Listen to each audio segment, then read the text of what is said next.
প্রথম ম্যাচের ধাক্কা সামলে দ্বিতীয় ম্যাচে যেন নিজেদের চেনা ছন্দে ফিরেছে ব্রাজিল।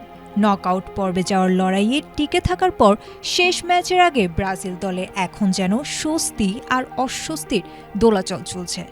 একদিকে ইনজুরি কাটিয়ে দলের সবচেয়ে বড় তারকার ফেরার দারুণ খবর, অন্যদিকে আরেক তারকার নতুন চোটের চিন্তা।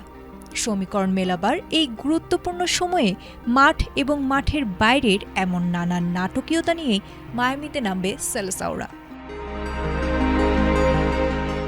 প্রথম ম্যাচে পয়েন্ট হারানোর পর দ্বিতীয় ম্যাচেই চেনা রূপে ফিরেছে ব্রাজিল।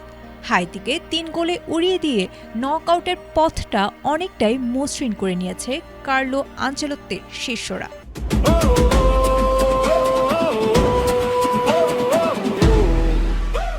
এখন আর কোনো হিসাব নিকাশ কিংবা পরনির্ভরশীলতা নয়।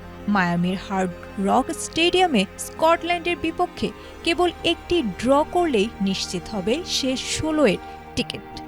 এমনকি কপাল ভালো থাকলে হারের পরও মিলতে পারে পরের পর্বের টিকিট। তবে গ্রুপ চ্যাম্পিয়ন হতে চাইলে স্কটিশদের হারানোর পাশাপাশি তাকাতে হবে মরক্কো হাইতি ম্যাচের ফলাফলের দিকেও। গুরুত্বপূর্ণ এই ম্যাচের আগে ব্রাজিল শিবিরের সবচেয়ে বড় স্বস্তির নাম Neymar junior. Grade 2 cafe strain কাটিয়ে সান্তোসের এই ৩৪ বছর বয়সী অ্যাটাকিং মিডফিল্ডার মায়ামিতে ফিরছেন দলের সঙ্গে।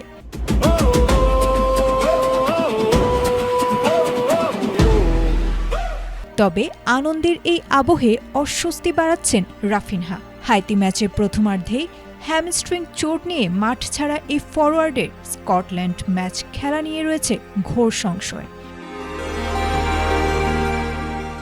এক তারকার প্রত্যাবর্তন আর অন্যজনের ছিটকে যাওয়ার শঙ্কার মাঝে গ্রুপ চ্যাম্পিয়ন হওয়ার জটিল গোল পার্থক্যের হিসাব করছে সেলেসাওরা। তবে সব ছাপিয়ে ফুটবল প্রেমীদের চোখ এখন মায়ামির সবুজ গালিচায়, যেখানে নেইমারের পায়ের জাদুতে নকআউটের টিকিট রাঙাতে মুখিয়ে আছে ব্রাজিল। আয়েশা আক্তার, এটিএন বাংলা।